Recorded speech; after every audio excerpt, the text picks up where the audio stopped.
Mchezo ulikuwa mzuri sana. Singida ni timu kubwa na nilitoka kuzungumza ni kwamba ukicheza na mkubwa ili ufanikiwe, kitu cha kwanza ni kumheshimu. Alafu kujua hao vipi yeye anacheza.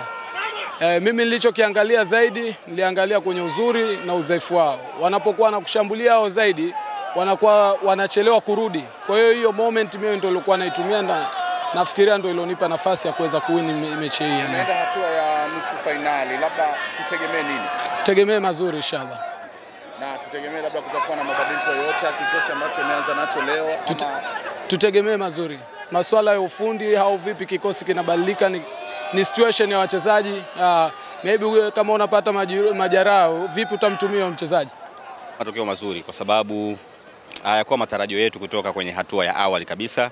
Tulikuwa na matarajio makubwa kwenye mashindano haya na naamini matokeo haya pia yamewaangusha wale ambao walikuwa wanatutegemea, walikuwa wanatuamini, na nimejaribu kuona hata watu ambao wananipigia simu wanashangaa nini kimetokea, lakini ndio mpira wa miguu, ndio football, lazima tukubaliane na matokeo ya namna yote.